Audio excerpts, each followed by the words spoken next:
ଆପଣମାନେ ଜାଣିଛନ୍ତି ବହୁ ଦିନର ପ୍ରତୀକ୍ଷା ପରେ ଶେଷରେ ରିଲିଜ୍ ହୋଇଯାଇଛି ଓଡ଼ିଶାର ସୁପରଷ୍ଟାର ଅନୁଭବ ମହାନ୍ତିଙ୍କ ନୂଆ ସିନେମା ଚାରିଧାମ। ଆଜି ଅର୍ଥାତ୍ ସେପ୍ଟେମ୍ବର 26 ତାରିଖରେ କଟକର ବୃନ୍ଦାବନ ହଲ୍ରେ ଏହାର ପ୍ରିମିୟର ଶୋ ହୋଇଯାଇଛି।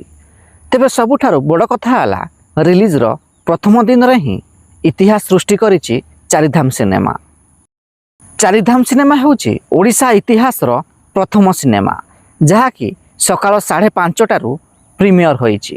ଆଗରୁ କୌଣସି ବି ଓଡ଼ିଆ ସିନେମା ସକାଳ 5:30ଟାରୁ ପ୍ରିମିୟର ହୋଇନି। କଟକର ବୃନ୍ଦାବନ ହଲ୍ରେ ଆଜି 5:30ଟାରୁ ଏହି ସିନେମାର ପ୍ରିମିୟର ଶୋ ହୋଇଯାଇଛି।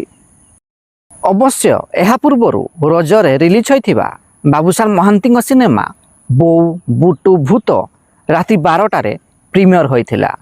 କିନ୍ତୁ 5:30ଟାରୁ କୌଣସି ବି ଓଡ଼ିଆ ସିନେମା ଆଗରୁ ପ୍ରିମିୟର ହୋଇନଥିଲା। ତେବେ ଆପଣମାନଙ୍କ ମଧ୍ୟରୁ କେଉଁମାନେ ଅନୁଭବ ମହାନ୍ତିଙ୍କ ସିନେମା ଚାରିଧାମକୁ ଦେଖିବାକୁ ଯାଉଛନ୍ତି କମେଣ୍ଟ ବକ୍ସରେ ନିଶ୍ଚିନ୍ତ ଜଣାନ୍ତୁ। ଏବଂ ଭିଡ଼ିଓଟି ପସନ୍ଦ ଆସିଥିଲେ ଲାଇକ୍, ସେୟାର ଏବଂ ଚ୍ୟାନେଲଟିକୁ ସବସ୍କ୍ରାଇବ୍ କରିବାକୁ ଜମାରୁ ଭୁଲିବେନି।